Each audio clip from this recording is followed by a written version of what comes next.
So yesterday we have discussed about the depth first search algorithm. So depth first search is an algorithm that can be used to traverse a graph, or it can be used to find a path between two set of vertex. So the example we have taken in the last lecture, I am writing down the example which we have discussed.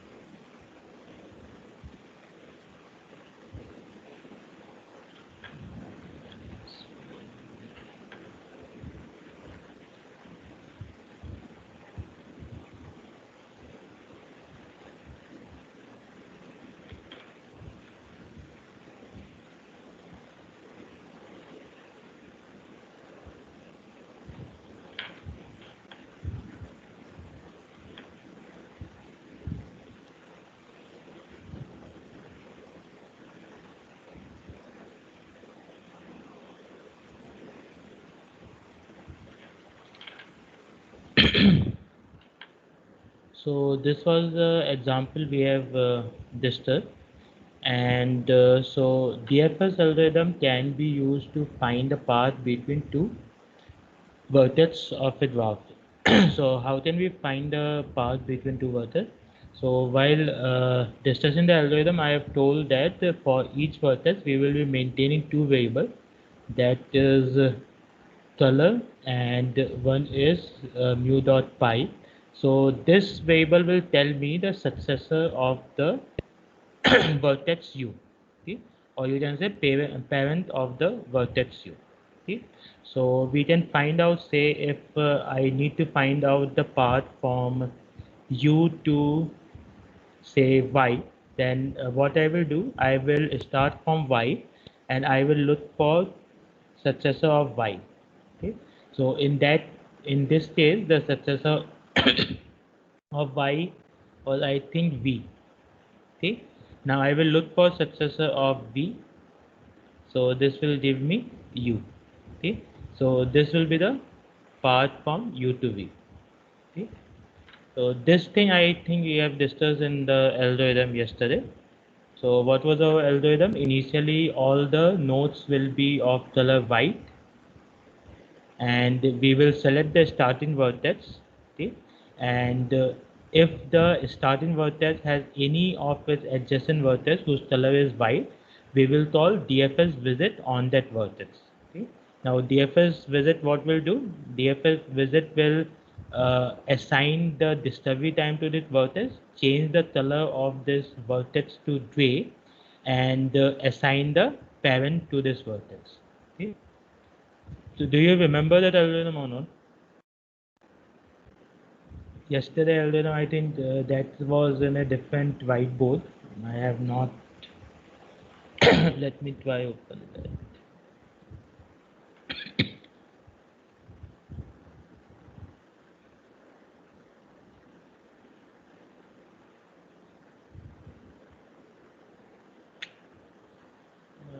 is not open.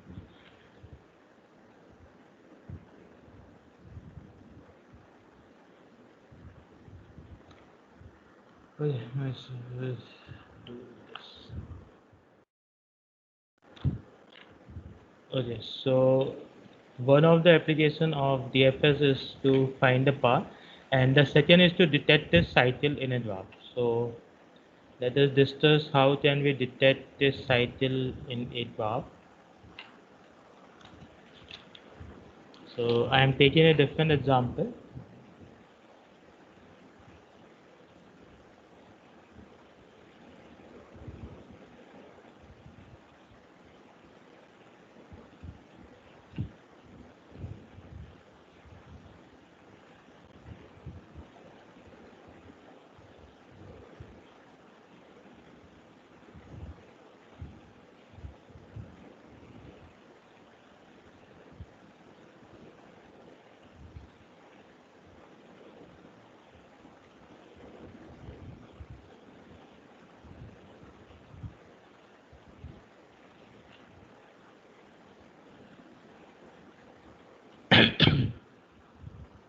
Okay, so this is a dwarf given to us, and we need to find whether this dwarf has a cycle or not. So we can do that by using DFS algorithm. But before that, there are some terminology you must be aware of.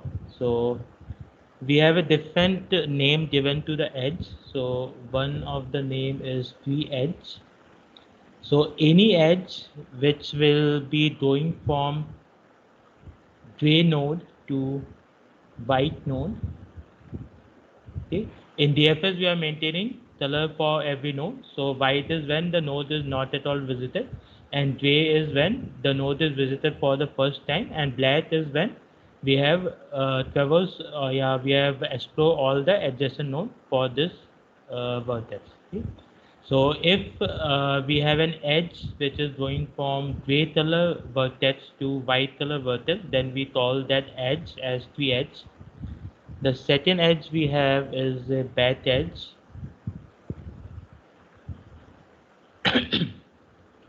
So if an edge is going from gray color vertex to gray color vertex, then we call that edge as a bat edge. And then we have a forward edge. So if we have an edge from gray to black, then that type of edge is called forward edge. Okay? So a cycle exists in a graph if we have a bat edge. Okay? So this is the condition we need to find.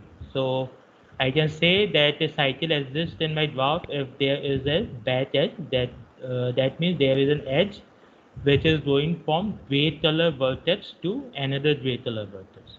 Okay, so this is the condition we need to find. Okay, so we apply DFS on this. So I am taking 1 as my starting vertex. Okay, so I will maintain a stack here. So when I visit 1, the color of this is changed to gray, right? And this is inserted into stack, and DFS, uh, that sequence you can say, which we maintain, that will be 1 inserted there. Okay? Then I will check all the vertices which are adjacent to 1 and whose color is white. So we have 2 vertices which are adjacent to 1, that is vertex number 2 and vertex number 5, and all these node color is white. Okay? So initially all are white. No? All the nodes are still white. Okay, so I am following the numerical order. So from choosing 2 and 5, I will choose 2 first. So this color will change to gray, and this will be inserted on top of the stack and in the sequence. Okay, now I will look which are the nodes which are adjacent to 2. Okay, तो stack के top पे जो भी vertex होगा उसके adjacent में vertex प्रवेश करूँगा. ठीक, तो 2 के adjacent मेरे पास कौन सी vertex है? I have vertex 3 only. ठीक, this is an inward arrow ना, तो इसको आप एडजस्टेंट नहीं मान सकते. 4 तो आप 2 के एडजस्टेंट नहीं मान सकते because the path is only from 2 to 3. ठीक, तो vertex which is adjacent to 2 is 3, and node and the color of the vertex is white, so we can visit here. So we will insert 3 here, and the color change from white to blue. Okay? Now the vertex adjacent to 3 is 4 and the color is white, so we can visit vertex 4. So we will insert 4 here and 4 here, and the color change to gray. Okay? Now the vertex adjacent to 4. So we have a vertex adjacent to 4, that is 2. Okay? But now if you see, the color of vertex 4 is gray, and the color of its adjacent vertex, that is 2, is also gray. Okay? So if we have an edge from gray vertex to another gray vertex, then what we will call that? A bat edge. Okay? And the presence of bat edge means we have a cycle in the dwarf. Okay? So to find the cycle, what you need to do? You need to apply DFS on the dwarf. Okay? But you need to check one condition. If my adjacent, if a vertex which is adjacent to you, and the color of b dot color is equal to u dot color is equal to gray, then you can break your DFS recursion here and you can say that my dwarf has a cycle. Sorry. Is this point clear? How we detect a cycle in a dwarf?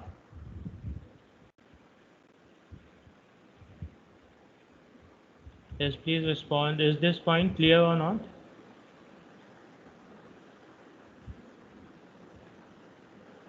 Yes, no. Yes, sir. So we will check for day to day. Okay, I will complete this example with DFS traverse. So in DFS traversal, we cannot go to the adjacent vertex whose color is not white. So 4 will not call any recursion. Okay, we will traverse back from 4, so 4 will be pop. We come to 3, again none of the vertex which is adjacent to 3 is white, so this will be pop. We come to 2, again none of the vertex which is adjacent to 2 is white, so this will be pop, and we come back to 1. Now the vertex which is adjacent to 1, 2 color is gray, so we will not go in direction. Now 5 color is white, so we will go in that direction, so this color will change to gray, and 5 will be put here, and 5 will be put here. Sorry.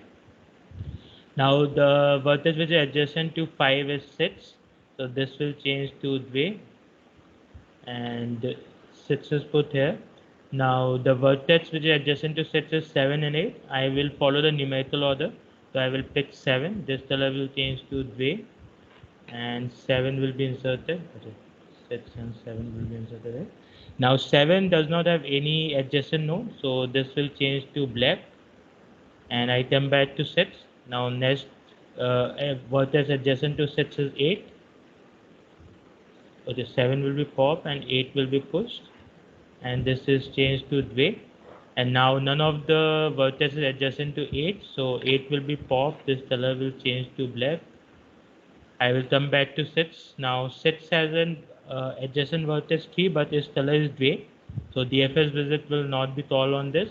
Okay, so 6 is complete, 6 will be popped. We come back to 5, again no adjacent vertex is left, 5 will be popped. Come back to 1, again none of the adjacent vertex is white color, so 1 will be popped. Okay, so this is the DFS traversal.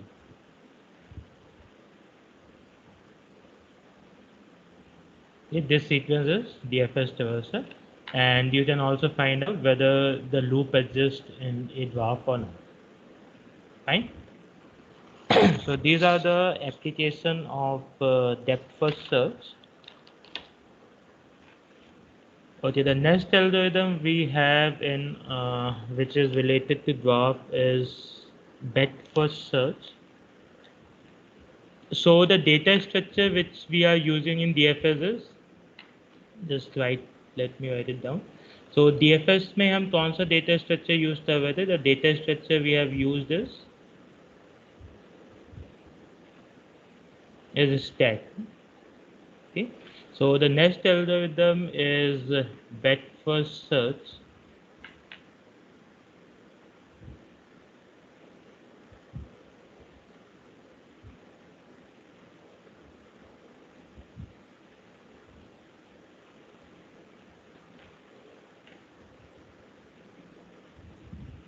Okay, so I will write down the algorithm and then we will see what is the working of the algorithm. So the algorithm goes like this.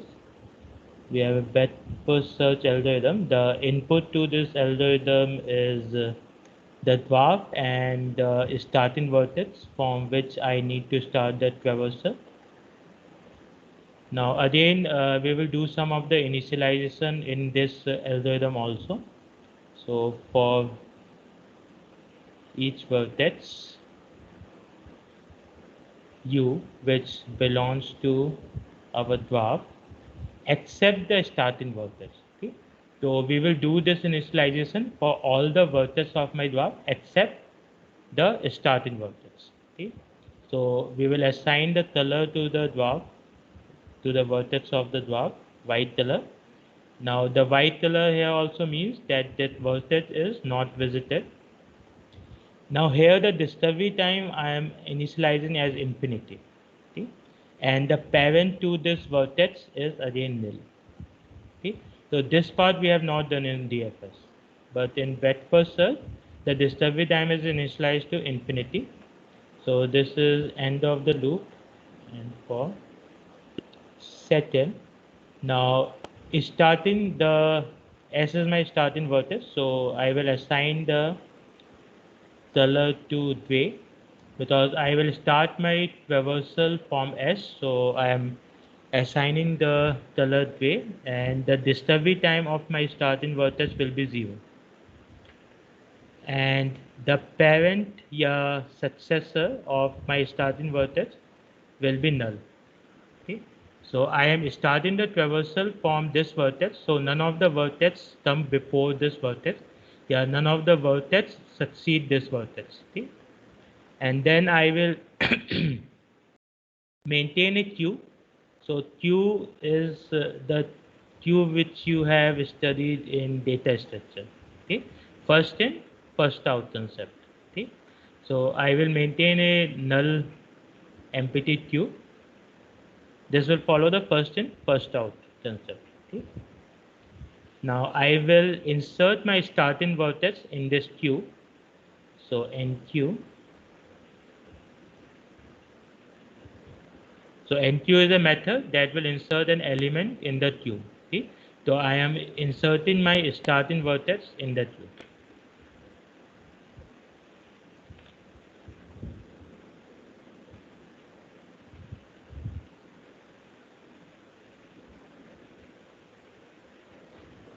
Now this loop will run until my queue is not empty.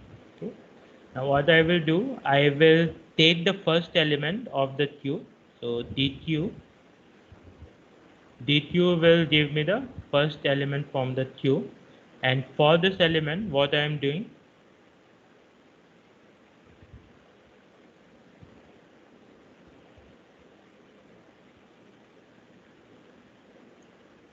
so whatever the vertex I am getting from the queue, I need to travel all the vertex which is adjacent to you. Okay, so this loop will run for all the vertex which is adjacent to you, and from where I am getting the u, I am getting the u from this queue. Okay, now again I will check if v dot color is white. If that vertex is not visited, then I will change its color to gray, and the discovery time will be, now the discovery time for this vertex will be the discovery time of its parent vertex u plus 1. U dot discovery time plus 1. Remember, in DFS we are maintaining a global variable time, and we are assigning the discovery time of each vertex with the help of that global variable.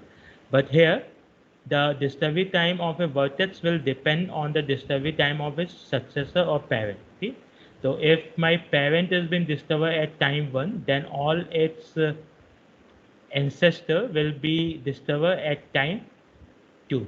Okay, and so on. Okay, so the discovery time of a vertex will depend on the discovery time of its successor or parent. In case of breadth-first search, while in DFS it is based on a global variable which is being implemented each time a vertex is discovered. Okay, now the parent of V, the successor of V will become U, and we will now push this vertex in Q.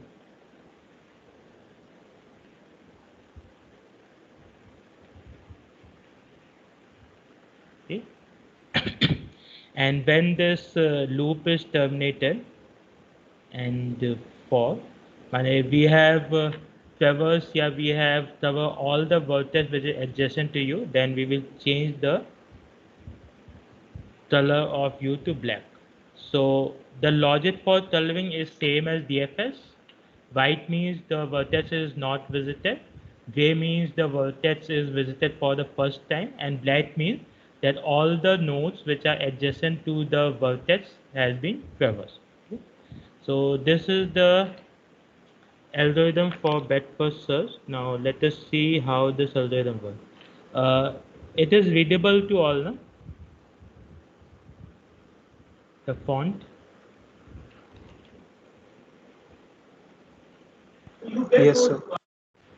Okay, fine. So I will take an example.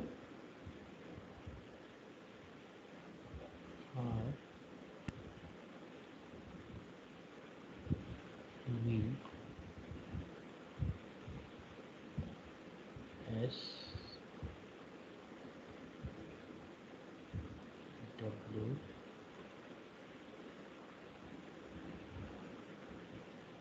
T.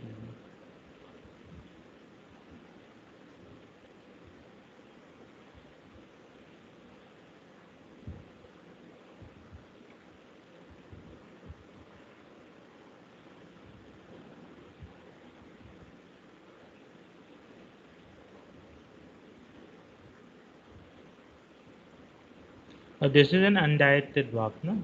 There is no direction.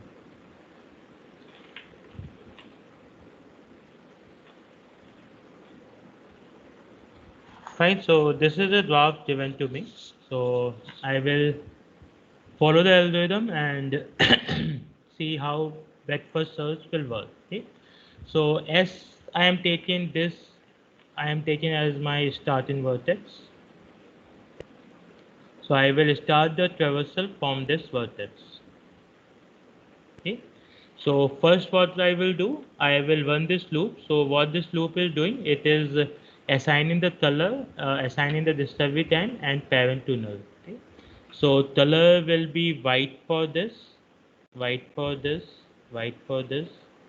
So except for the starting vertex, color will be white for all the vertex. Okay.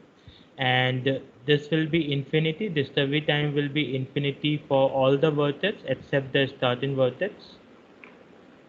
Fine. And the parent is null. So phi will be, parent will be null for all.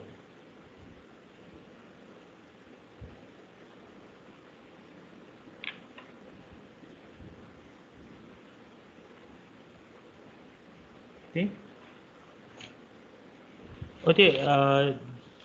We haven't done the analysis part for DFS now, or we have completed. Okay. We'll come back to that. So for how many times this for loop will run? If the number of vertex in my dwarf is mod v and number of edges in my dwarf is mod e, then how many times this will run?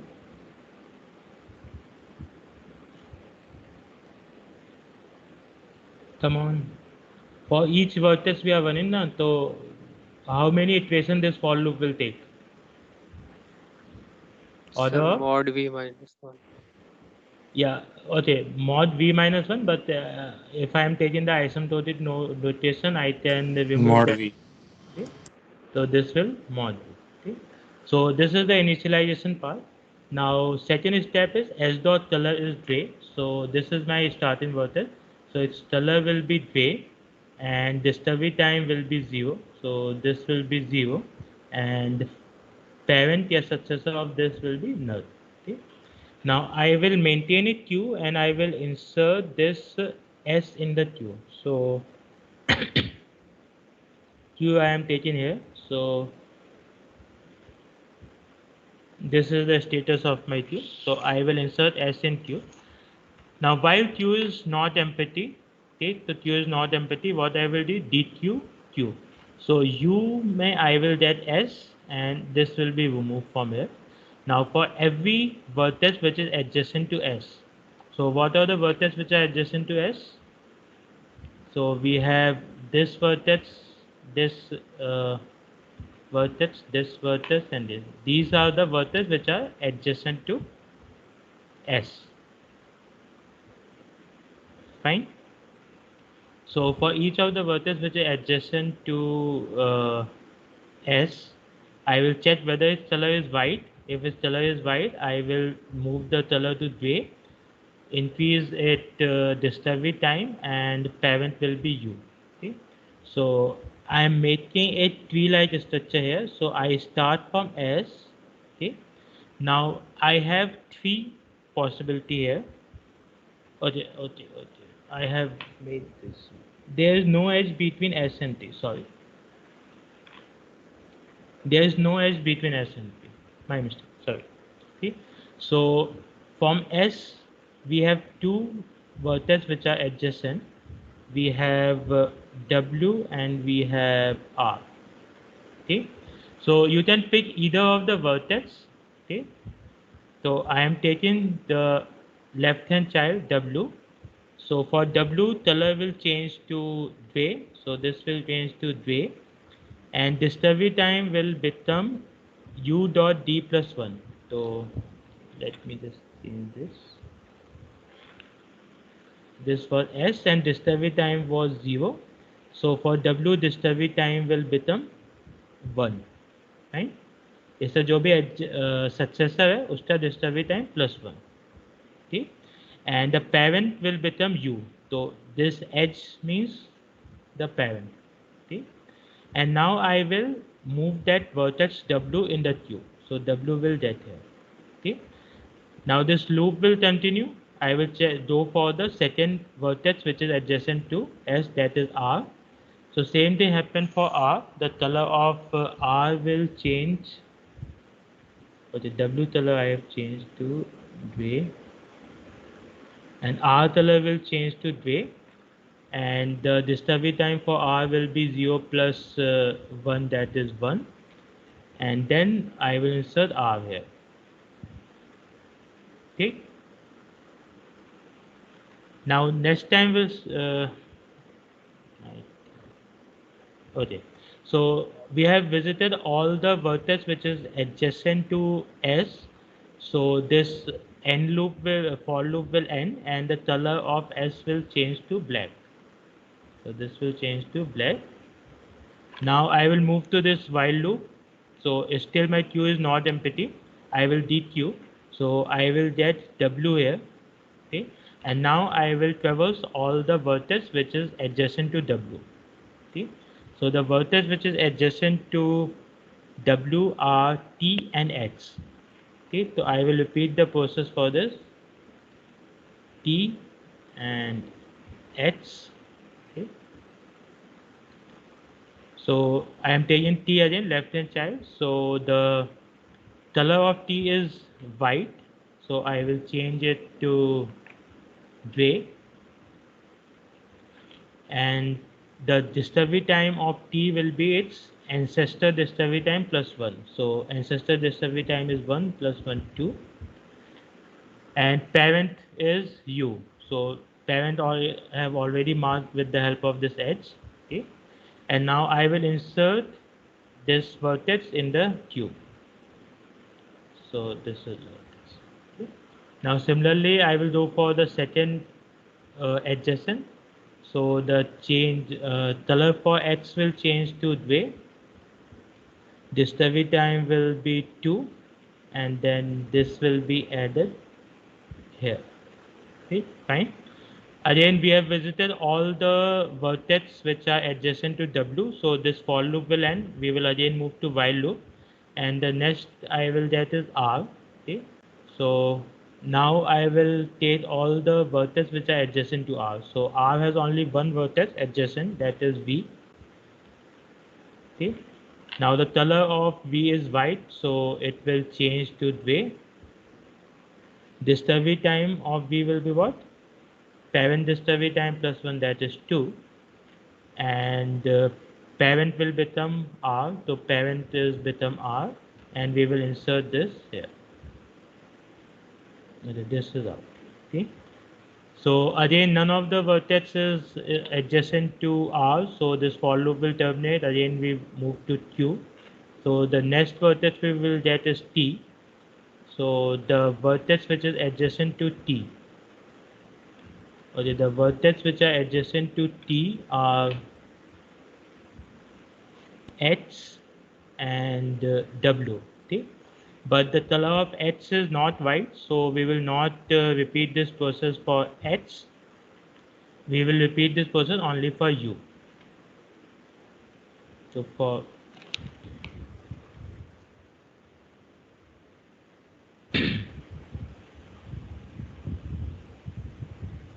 See, so the vertex adjacent to T was X and U. Since X color is not white, this process will not be repeated for X. We will move to next vertex U. Color of color of U is white, so we will change the color to gray, and the discovery time of U will become 3, and the parent of U will become T, and now I will insert U in this. Okay. None of the node which is adjacent to T is white, so for loop will terminate. Again move to Q, and now we will get X. So the vertex adjacent to X are T, U, and Y. Because the color of T and U are gray, so the for loop will not run for T and U. It will run only for Y. So we will change the color of Y to gray. Discovery time of Y will become 2 plus 1 3, and parent will become X. Okay, and we will put Y in the Q. Okay, X will be 1. Okay, next we will get B. So where is B? Okay, B. Okay, so none of the vertices adjacent to B, so this for loop will not run, and we will move to the next element in the queue. So U will there. Again, the vertex adjacent to U are T, X, and Y, but all the vertices are gray in color. So again, this for loop will not, this process will not execute for any of the vertex adjacent to U. This will terminate, and we will get the next element from the queue, that is Y.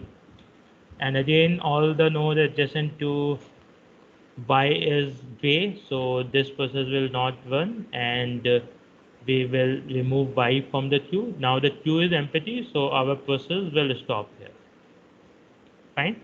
So this is the structure which we get after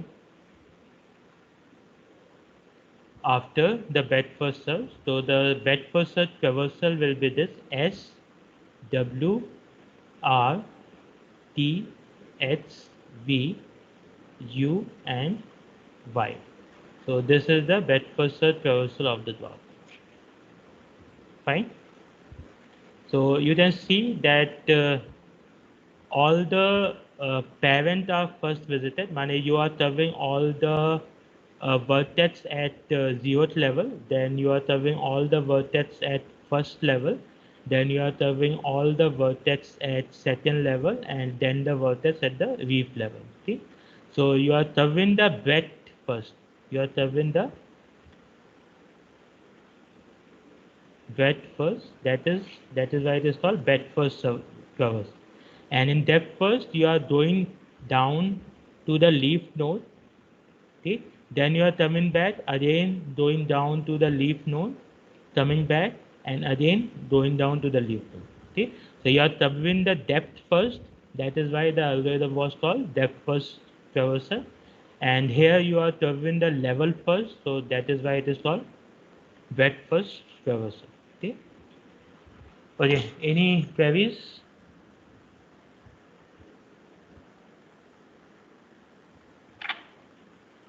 This algorithm is clear? Yes, no. Yes, sir. Okay. So let us see what is the complexity for this. So this for loop we have seen this will run for order of V time. These all operation, assigning values, these all operation will take the constant time, yeah, order of 1 time. Okay.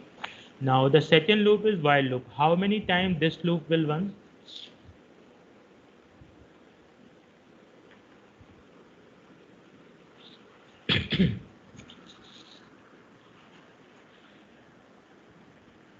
Anyone? How many times this loop will run? Okay, so in this Sir, part, order of B. order of B. V. Y.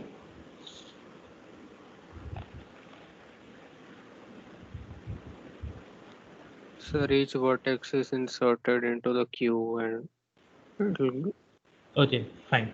ठीक. So yeah, you can, by seeing this, you can go for order of v and something time.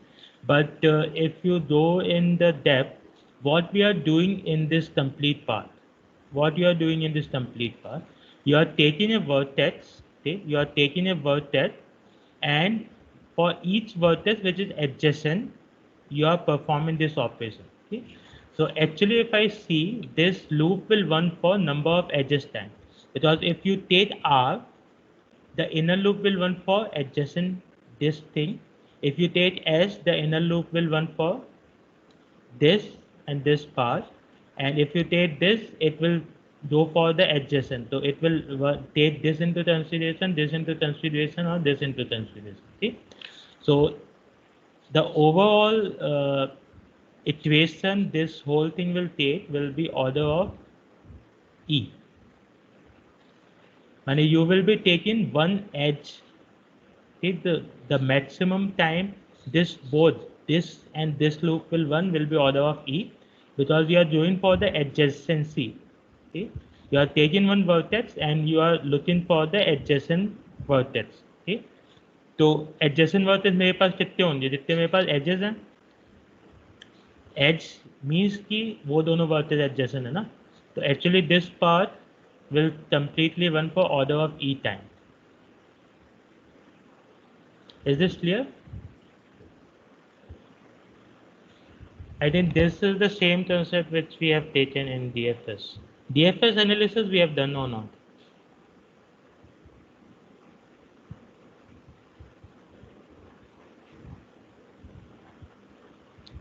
Come on, DFS किया है analysis or I have forgotten I think. Oh yeah, I will cover DFS also, but yeah, for this part it will run order of E time, because we will be considering each edge once. Okay, so we will take this edge, and if the color is white, then only the process will be repeated. Otherwise, we will take the other edge. Okay, so this complete path is running for number of edges which we have in the draft. So the overall complexity is V plus E. Okay, order of V plus E. This is the complexity for best first search traversal. Okay, so let us see what are the application of best first search.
So these are some of the application of breadth-first search. You can use breadth-first search application to find the shortest path, yeah, minimum spanning tree for unweighted graph.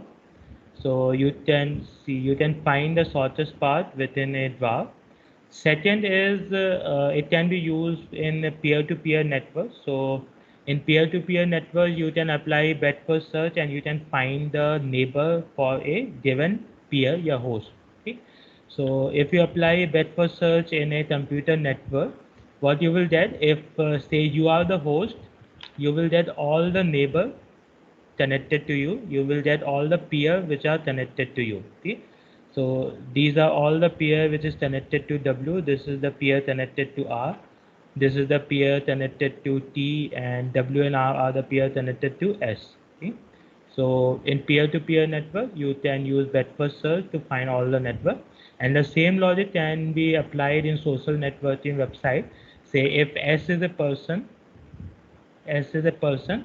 So you can use breadth-first search and you can apply the breadth-first search on the graph of that person to find out which are the friend to this person. So the neighbor in that case will be the person who are friend to S, and T will be friend to W, and X will be friend to W.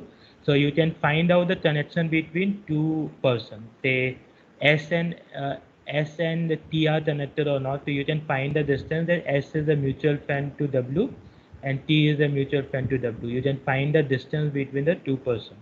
Okay, how they are connected. Yeah, what are the friend of a person by applying breadth-first search on social networking. Fine. So these are some of the application of breadth-first search. Okay, any questions?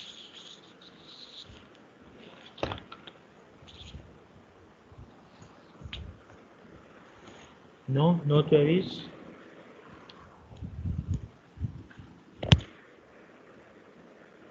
Understand the concept of breadth-first search and depth-first search. So in depth-first search, we are first exploring the depth. We are going to the leaf, exploring all the way to the leaf, then coming out, then again going down on the other path, but we are exploring the depth first. And in breadth-first search, we are exploring the label first. Okay. One of the application of depth-first search is topological sort also. Okay, to find the order pair from the given graph. See, so that we will discuss in tomorrow's lecture. Okay, I have downloaded the attendance. Anyone wants to ask any question or any doubts? No? Fine. And I am ending the session now. Thank you all.